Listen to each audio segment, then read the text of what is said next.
Então, essa primeira aula, ela é uma introdução ao sistema nervoso e ela tem como objetivo, naturalmente, atrair o interesse daqueles alunos que, enfim, pretendem conhecer mais sobre o sistema nervoso e que, naturalmente, irão expandir o seu conhecimento mais adiante com os detalhes que vão se seguir nas outras aulas.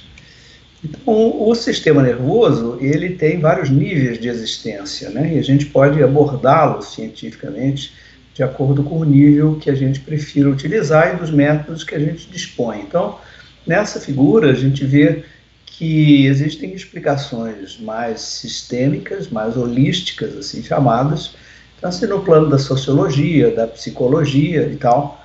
E se a gente seguir essa seta vermelha para baixo, a gente vai reduzindo a abordagem aos níveis, então, mais morfológicos, bioquímicos, químicos, físicos, né? Essas seriam as explicações chamadas unitárias ou reducionistas, né?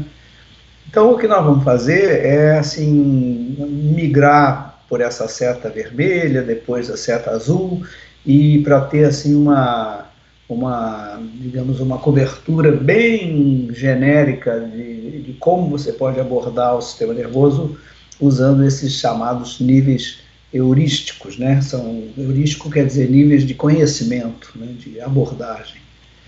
Então, as primeiras tentativas foram feitas lá atrás, no século XVIII, né? Em que a metodologia era muito precária e que o que as pessoas faziam era basicamente uma especulação.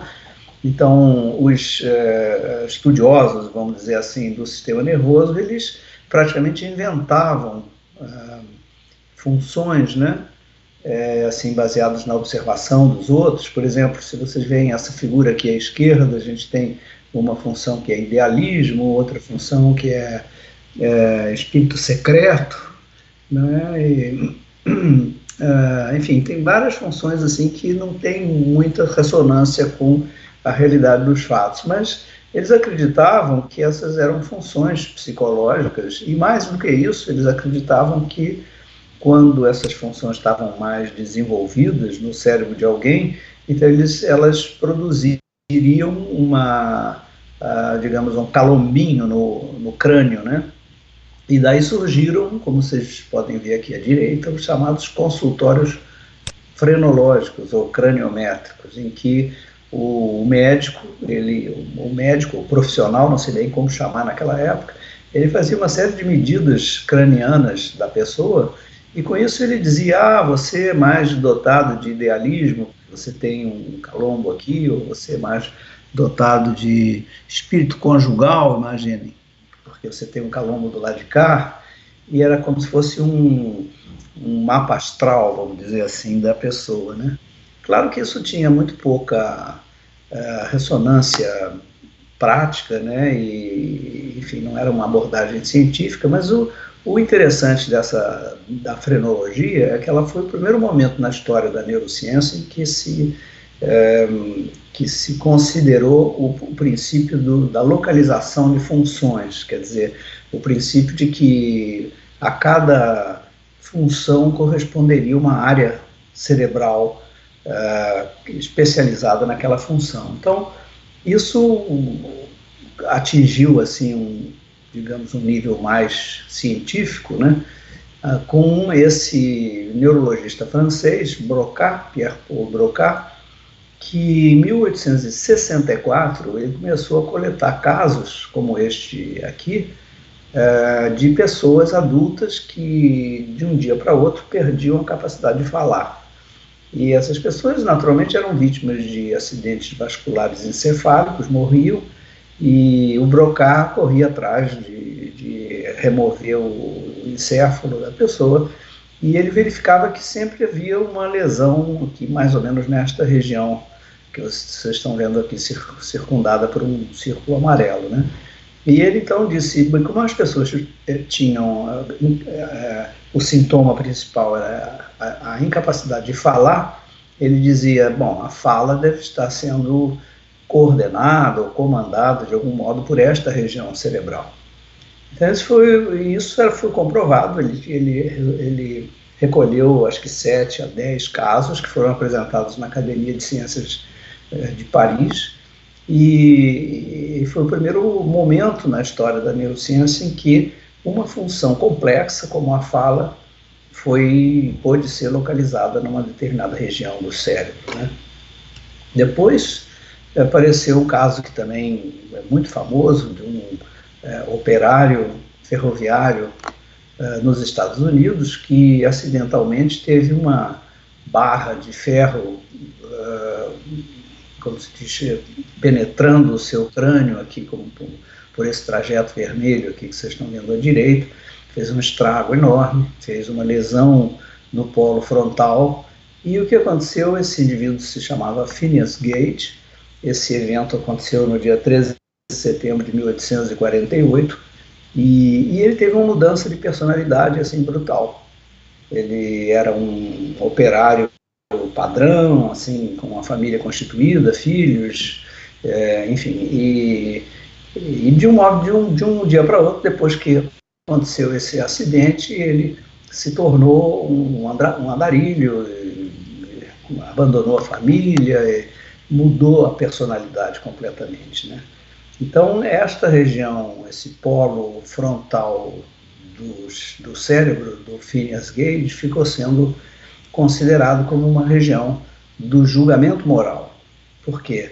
E das relações sociais, da inserção social, digamos, das pessoas, né? Porque o médico que o acompanhou julgou que ele havia mudado completamente de personalidade e que ele não conseguia mais aceitar regras sociais. Então, ele, de um operário padrão, se tornou um mendigo. E, por acaso, ele morreu 12 anos depois. O cérebro dele já não existia mais, mas o crânio foi recuperado, e a trajetória da barra de ferro pôde ser reconstruída com um cérebro dentro, e se identificou as regiões cerebrais que teriam essa função, né? Bom, também no final do século XIX, por aí, início do século XX, começou a aparecer uma tecnologia muito conhecida de todos atualmente, que é a tecnologia do microscópio. E isso permitiu que um espanhol chamado Santiago Ramón y Cajal pudesse, então, gerar cortes finos do cérebro de animais e até também humanos, e levá-los ao microscópio, corá-los, e ele pôde identificar essas figurinhas aqui, que não foi ele que chamou de neurônios, mas já eram conhecidas como neurônios, eram as células principais do sistema nervoso central e periférico. Ele descobriu também uma outra família de células, que eram, além dos neurônios, aqui estou mostrando aqui vários neurônios corados de várias maneiras. Os gliócitos eram uma outra família de células que Cajal descreveu, e que tinha também uma morfologia característica. Vocês estão vendo aqui à esquerda vários subtipos de gliócitos, e aqui alguns deles corados com vários marcadores assim mais modernos, né? Então essa já é uma abordagem mais reducionista, em que eu consigo ir além da grande área cerebral que causa ou que controla uma determinada função, e caso seja danificada, vai impactar essa função, né? E eu já estou considerando aqui um elemento unitário microscópico, que é a célula, né? A célula, o neurônio e o gliócito são os dois grandes grupos de células. Há outras, células vasculares, células do sistema imunitário e tal, mas essas duas, neurônios e gliócitos, são as mais importantes, digamos, as famílias mais importantes. E a gente pode considerar essas células e olhar de um ponto de vista quantitativo, e fazendo isso a gente verifica, por exemplo, que o cérebro humano tem menos que aqueles 100 bilhões de neurônios que é o número redondo que todo mundo cita, né? Que 86 bilhões são 15% a menos que o número redondo, né? E um número parecido de gliócitos, né? Então, são 1 para 1, mais ou menos, a proporção. E a gente vê, por exemplo, que, surpreendentemente, o córtex cerebral, que ocupa 80% da massa encefálica, na verdade, ele contém apenas 20% do número de neurônios. Enquanto que o cerebelo, que ocupa 10% da massa, do volume cerebral, ele reúne 80% dos neurônios, né? Quer dizer, a maquinária neuronal do cerebelo é assim muito mais parruda, né? Muito mais numerosa do que a do córtex. A gente não sabe muito bem o que diferencia um do outro funcionalmente. Sabe-se que o córtex é mais sofisticado em termos funcionais, mas há um grande questionamento sobre o papel assim mais cognitivo do cerebelo atualmente, né?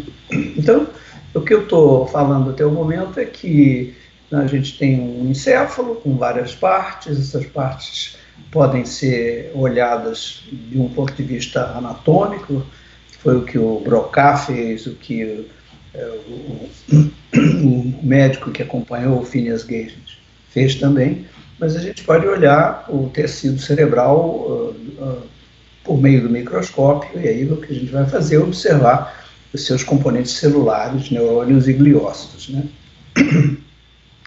Bom, além disso, se a gente for abordar reducionisticamente esses elementos, neurônios e gliócitos, né, a gente pode fazer isso do ponto de vista fisiológico, fazer um estudo funcional, né?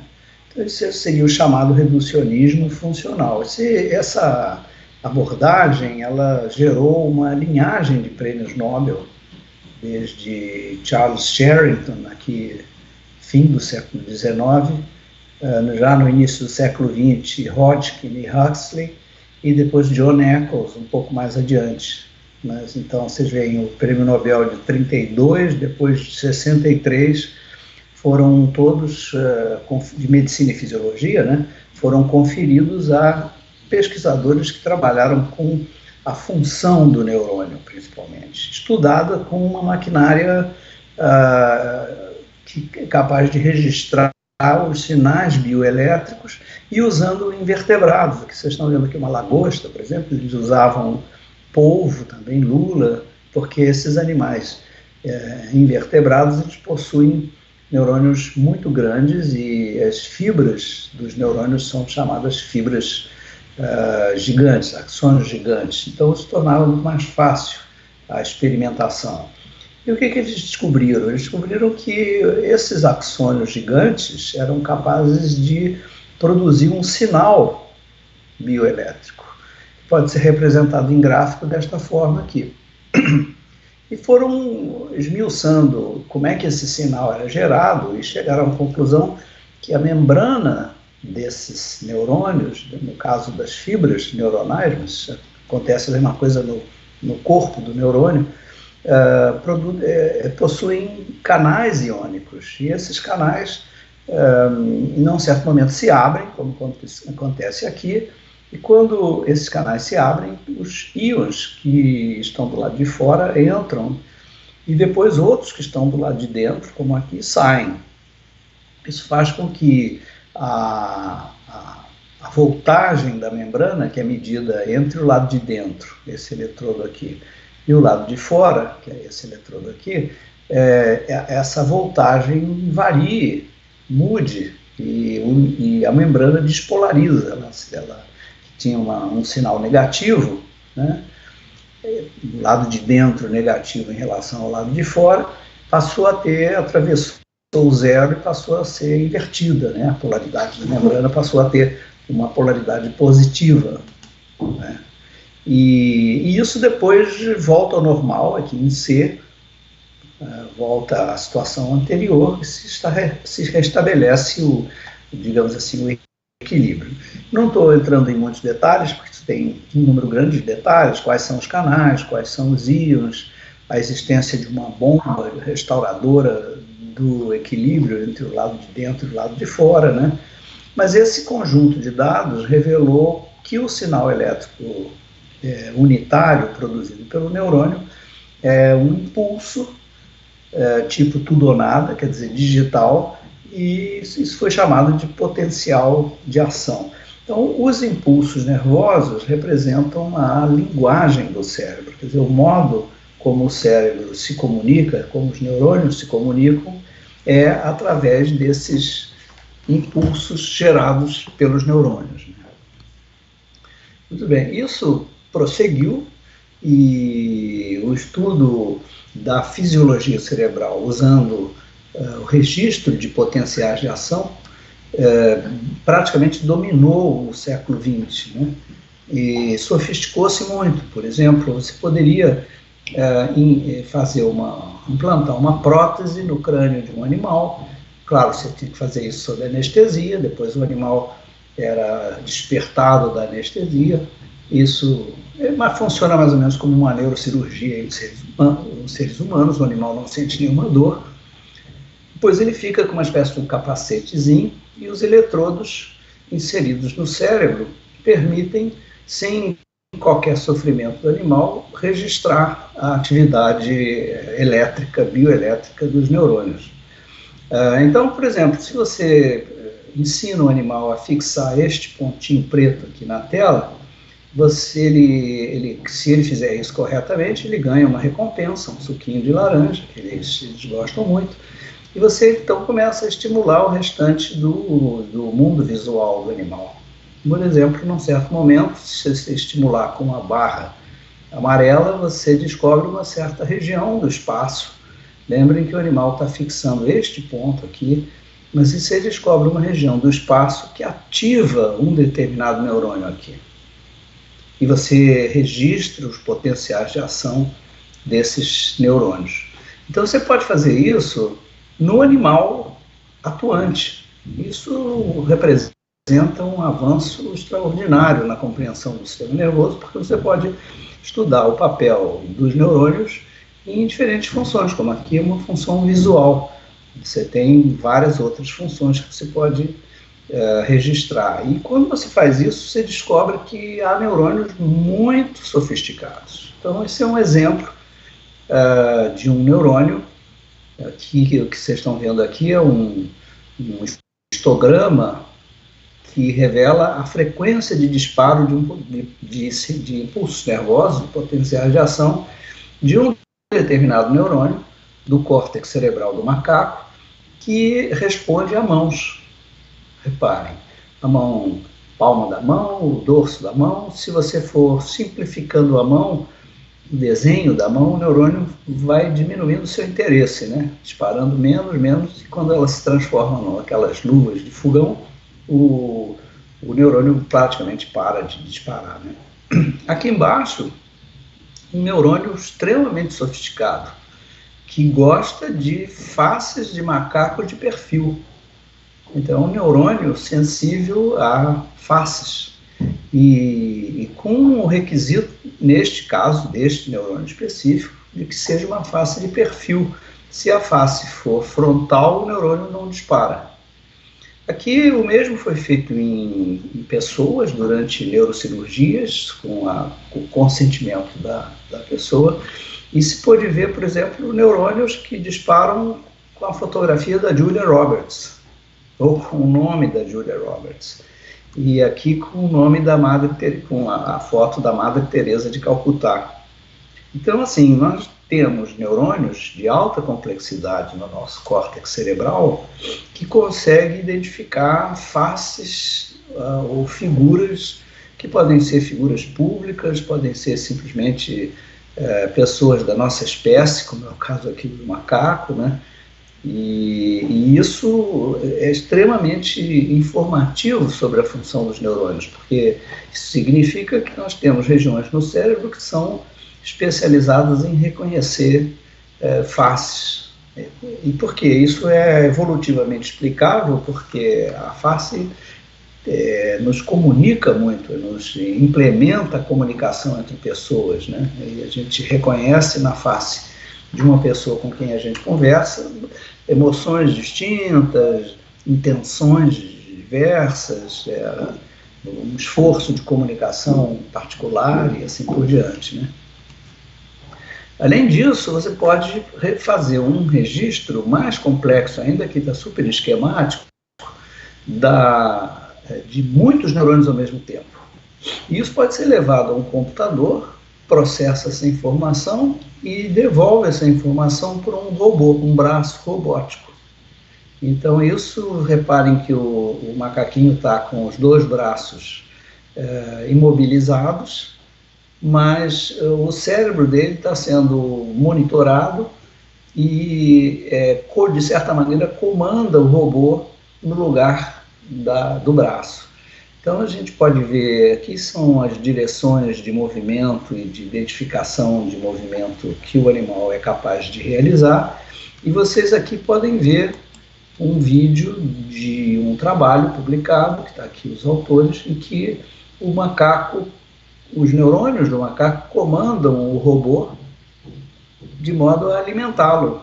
Você vê que o alimento é colocado em pontos diferentes do campo, mas o animal corre atrás com o robô que está sendo comandado pelo cérebro dele e é perfeitamente bem sucedido em, tá vendo, fazer a apreensão do alimento e levá-lo até a boca, né?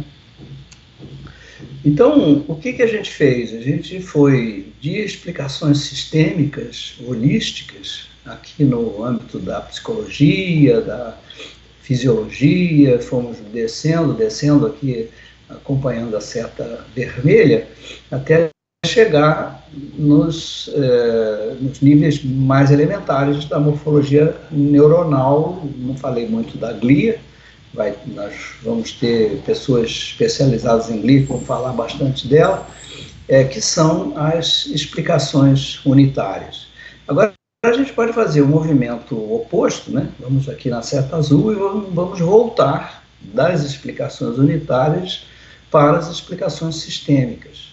E como é que a gente faz isso? A gente passa a utilizar o chamado eletroencefalograma.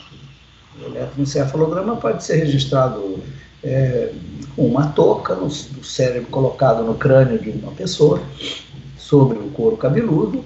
Não tem nada a ver com aquele tipo de registro que exige uma cirurgia e tal, como eu mostrei no caso do macaco. E você tem uma onda complexa que pode ser interpretada e que é o traçado do eletroencefalograma.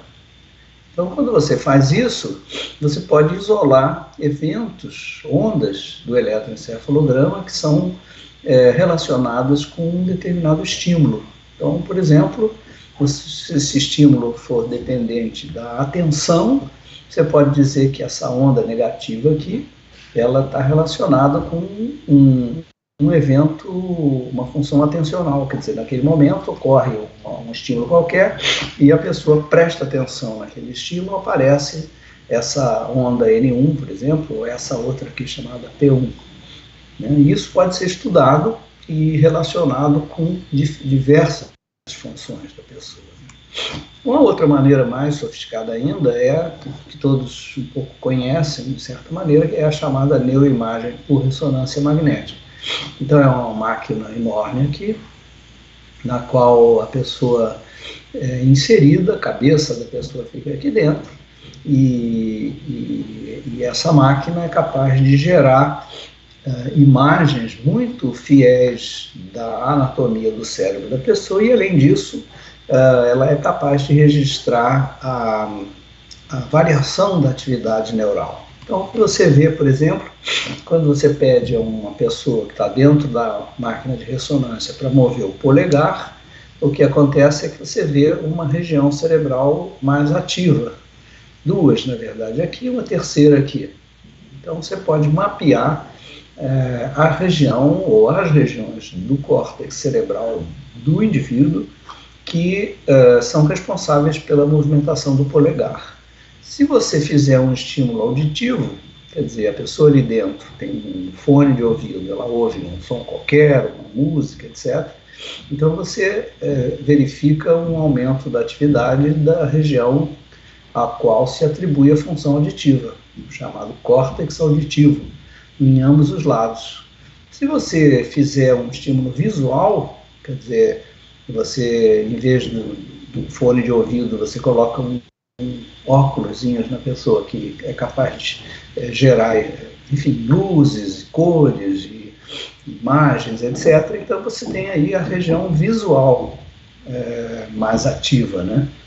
E com isso você pode, na verdade, voltar lá para cima daquela seta dos níveis heurísticos e gerar um mapa, uma cartografia, uma nova cartografia do córtex cerebral das pessoas humanas. Só que agora com uma metodologia mais controlada, mais científica. Então vocês podem ver aqui, por exemplo, a região do julgamento moral, que aparece aqui nesse experimento feito pelo George Moll no IDOR, em que ele apresentava para pessoas dentro da máquina de ressonância sentenças em que tinha que haver um julgamento moral qualquer. Por exemplo, você poderia, uma das sentenças poderia ser: a parede é branca, não tem julgamento moral nenhum. A outra poderia ser alguma coisa como: os índios são inferiores.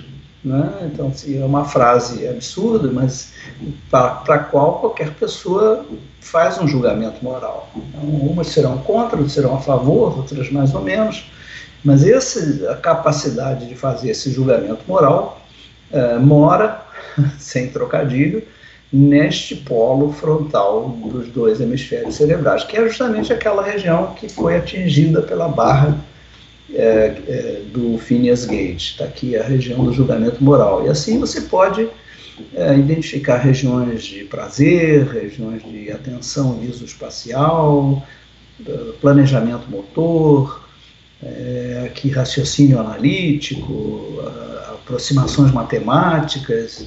Então, o que na verdade a gente está fazendo atualmente é um regresso àquela ideia original do século XVIII, né? Em que, só que naquela época sem nenhuma metodologia científica, em que era possível atribuir a cada região do cérebro uma determinada função. Isso evoluiu, porque não é bem assim que a coisa funciona, né? Porque as regiões ativas não são uma só, uma única. Na verdade, há uma ativação em rede, né? Então, quando você dá uma função para uma atividade funcional qualquer para uma pessoa, não é uma área cerebral só que fica mais ativa, mas várias.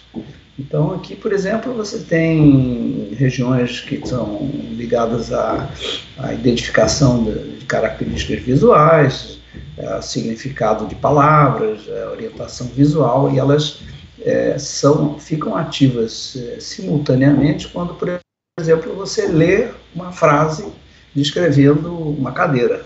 A cadeira é um objeto, a palavra cadeira tem um significado, a cadeira ocupa um espaço no mundo, ela tem uma imagem, e você então acaba gerando uma rede, que são os chamados circuitos funcionais, que atuam em sincronia ou em sintonia, né?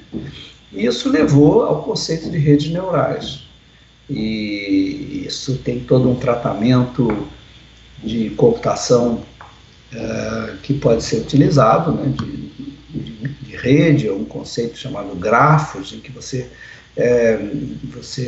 representa cada região ativa por uma bolinha, essa bolinha é conectada com outras, e assim você pode fazer isso de uma maneira mais sintética, e aqui você vê embaixo uma rede parecida já com uma representação mais anatômica, mais naturalista, né? E aí, com isso, você consegue identificar um conjunto de regiões que atua funcionalmente ao mesmo tempo numa determinada função. Então, a gente fica por aqui. O que eu procurei fazer foi apresentar o sistema nervoso em diversos níveis da existência dele, desde os níveis mais holísticos, que são, enfim, o cérebro macroscópico em funcionamento, até os níveis mais reduzidos, que são os neurônios e as células gliais que o compõem.